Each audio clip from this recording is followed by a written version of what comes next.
Hey everyone, Chris Renshaw here again with another Pathfinder review for you guys. Now, a while ago, I reviewed the Pathfinder Villain Codex, which has a lot of nefarious organizations that you can sprinkle throughout your Pathfinder role-playing game. Well, now, if you want the flip side of that, Paizo's recently released the Adventurer's Guide, which is a very vague title, but basically this is almost the flip-flop of the Villain Codex, where these are a bunch of organizations that are going to be helpful to your players in some form or fashion. Inside this book, you're going to find 18 different organizations that your characters can align with, and they will get certain benefits. There's also different archetypes in here that you can use to expand on your characters. So if you're starting a new character out and you want to have them already belonging to that organization, it gives a bunch of neat flavors and a bunch of new feats and special abilities and magic items. There's a ton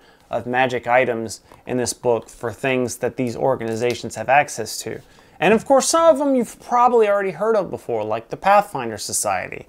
Especially if you're playing in the Pathfinder Society game, you probably already know a lot about the Pathfinder Society. But there's more details about that organization here in this book, along with a bunch of others. Mammoth Lords, if you want to be part of an organization that's riding on mammoths, you've got, and not only does it talk about these organizations, but it also goes into the political aspect of who are these organizations aligned with and who are they aligned against. So if you're wanting to add even more conflict into your Pathfinder game and your heroes are aligned with one group, you can see who they don't like so well and sprinkle those in to your game and see how your players and your NPCs will interact with those and just make a very richer storyteller.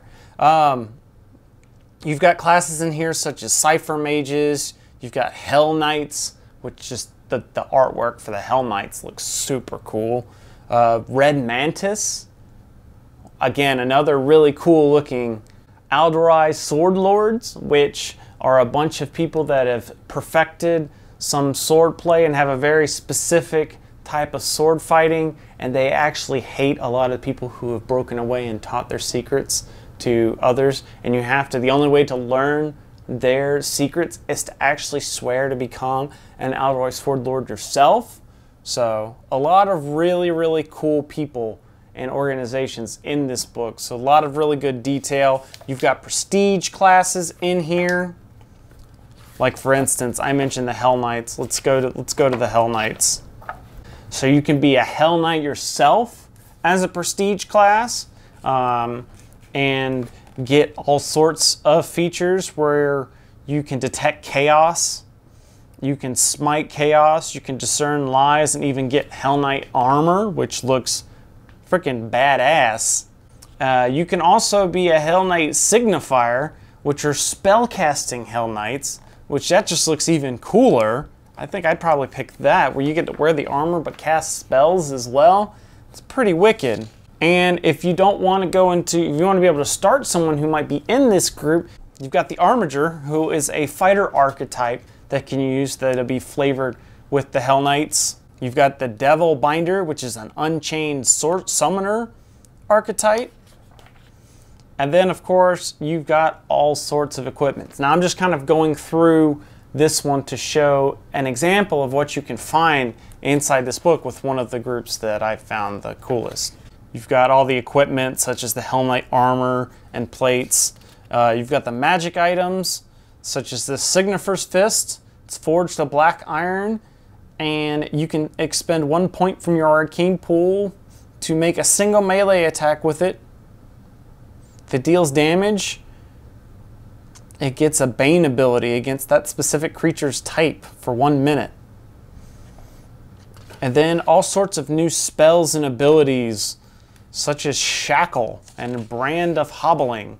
So all sorts of cool stuff is in this book, and it gets really, really detailed. You could spend years putting all sorts of these types of organizations in your Pathfinder game, and just having all sorts of fun and creating characters and stuff using these things.